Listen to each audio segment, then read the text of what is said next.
السلام عليكم ورحمة الله وبركاته. الحمد لله وكفى وسلام على عباده الذين اصطفى. أما بعد فأعوذ بالله من الشيطان الرجيم. بسم الله الرحمن الرحيم.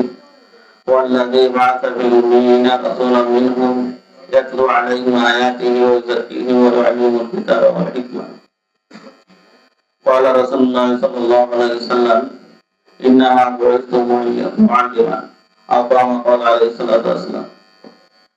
উপস্থিত আজকে ভাষা মাদ্রাসা কর্তৃক ভাষা আকারে ধর্ম মাদ্রাসা কর্তৃক ছাত্রীদের সাপ্তাহিক সেমিনারে পত্র মাদ্রাসা সম্মানিত আসাদে کرام পত্র এলাকার সম্মিলিত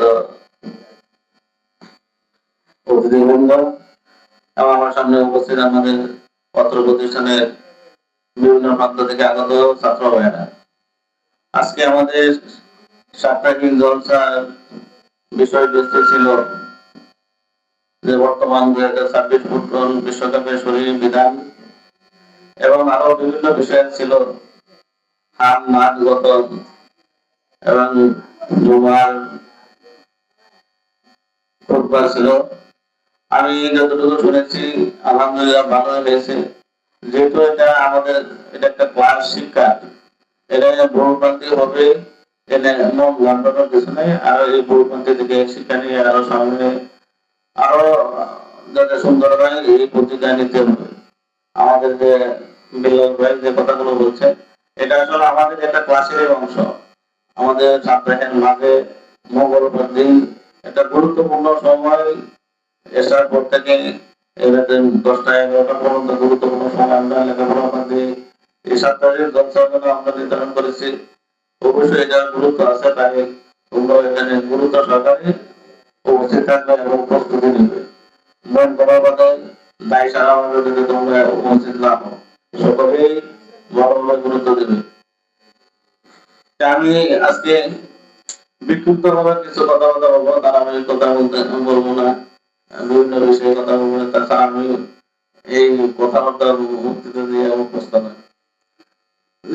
আমি যে শুরুতে যে কোরআনের আয়াত তেলাওয়াত করেছি, যে আল্লাহ রাব্বুল আলামিন এই পৃথিবীর বুকে এই আল্লাহ তাআলার বিধিবিধান, আল্লাহ তাআলার একত্ব, এগুলো প্রচার প্রসারের জন্য আল্লাহ তাআলা যুগে যুগে বিভিন্ন কিতাবাদি পাঠিয়েছেন। এই কিতাবাদি দিয়ে আল্লাহ তাআলা কেন্দ্র করেন নাই। আল্লাহ তাআলা এই কিতাবাদি মানুষের কাছে পৌঁছানোর জন্য আল্লাহ তাআলা যুগে যুগে নবী রাসূলগণ প্রেরণ করেছিলেন।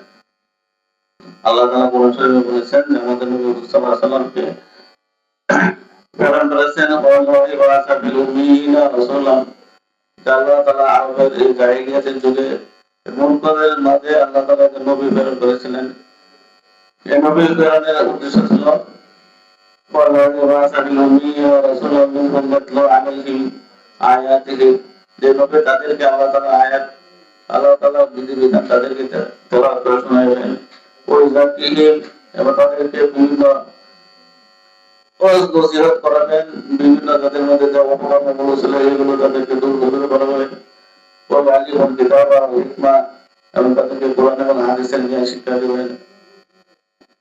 আমার নবীজি সাল্লাল্লাহু আলাইহি ওয়াসাল্লাম বলেন হাদিসের মধ্যে যে ইন্নামা বুইসতু মুআল্লিমা, আল্লাহ রাব্বুল আলামিন আমাকে শিক্ষক হিসেবে প্রেরণ করেছেন। সালাম শিক্ষক ছিলেন। শিক্ষক কেমন শিক্ষক ছিলেন, ওনার ছাত্ররা কেমন ছিলেন? হুজুর পাক সাল্লাল্লাহু আলাইহি ওয়াসাল্লামের ছাত্ররা হুজুর সাল্লাল্লাহু আলাইহি ওয়াসাল্লামের জন্য সর্বদা কুরবান ছিলেন। হুজুর সাল্লাল্লাহু আলাইহি ওয়াসাল্লামের আদেশ তারা যেভাবে বলতেন সেভাবে তারা মানতেন। চাই তারা যত কষ্ট হোক না কেন তারা মেনে নিতেন। তো আমাদেরও যারা আছেন তাদের কথাবার্তা আমাদের সবসময় মানতে হবে। চাই আমার মতের সাথে মিল করুক না না করুক, বিনা বাক্যে আমরা তাদের কথা মেনে নেব। এতে আমরা কোনো মন খারাপ করবো না, মনে মনে কোনো কষ্ট নেব না। এতে কিন্তু আমাদের কামে রয়েছে যে আমরা শিক্ষা করতেছি, এই শুধু কিতাবাদির মাধ্যমে আসে না। যে আমরা জানি যারা বড়রা আছে, তোমরা কিতাবাদিতে পড়েছো যে আমাদের ওহির সূচনা কিভাবে হয়েছিল।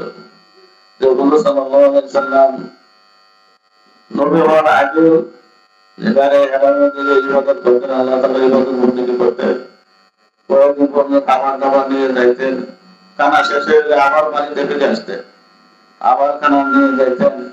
একদিন হঠাৎ করে হযরত জিবরাইল আলাইহিস সালাম আসলেন, এসে বললেন যে সূরা আলাকের যে প্রথম 5টি আয়াত তেলাওয়াত করার জন্য হুজুর সাল্লাল্লাহু আলাইহি ওয়াসাল্লাম বললেন, ইকরা পড়েন।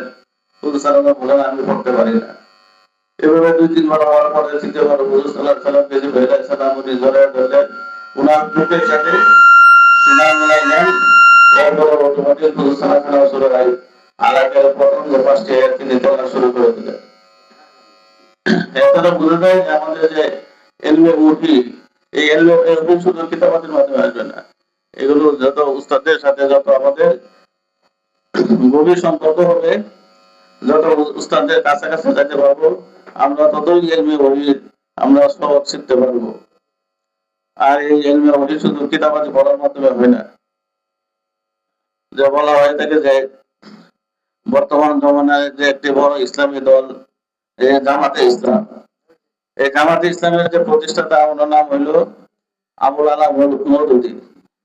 এই আবুল আলা মওদুদী উনি অনেক মেধাবী ছিলেন, উনি বিচক্ষণ ছিলেন। উনি যে এত আলেম হয়েছেন, উনি সরাসরি উস্তাদের মাধ্যমে আলেম হন নাই, উনি নিজে কিতাবাদি পড়ে আলেম হয়েছেন। যার কারণে এই জামাত ইসলাম বিভিন্ন বিষয়ে তারা এখন তাদেরকে মেনে নেয় না, ওনারা এদের বিরোধিতা করে।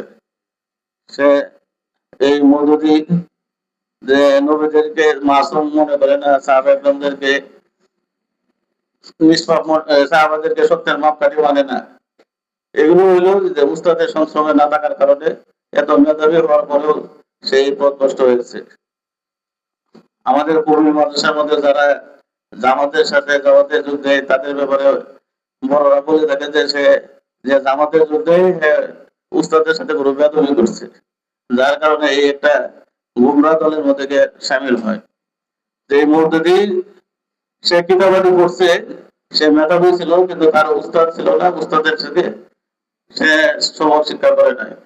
তাই বোঝা গেল যে আমাদের যে ইলমে ওহী গুলো আছে দেওবন্দি, এই ইলমে ওহী শুধু কিতাবাদের মাধ্যমে আসে নাই, এটা সিনা থেকে সিনা এসেছে। কাজেই আমরাও যত আমাদের উস্তাদের সাথে যত সম্পর্ক ভালো থাকবে, যত তাদের কথা মেনে চলবো, ততই আমাদের এই ইলমে ওহীর বরকত আমরা হাসিল করতে পারবো। বলা হয়ে থাকে যে যে ছাত্র যে উস্তাদেরকে যত বেশি ভালোবাসবে, উস্তাদের কথা যত মানবে, সেই উস্তাদের কিতাবাদি সবকে সে তত বেশি বুঝবে। আর যে উস্তাদের সাথে যদি বিদ্বেষ পোষণ করে, সেই সবক সে শিখতে পারে না, বুঝতে পারে না। তাই আমরা উস্তাদের কথা সবসময় শুনবো, তাদের যে কোনো আদেশ আমরা বিনা দ্বিধায় মুখের আবেগকে আমরা মেনে নিব। ঠিক আছে তো ভাই?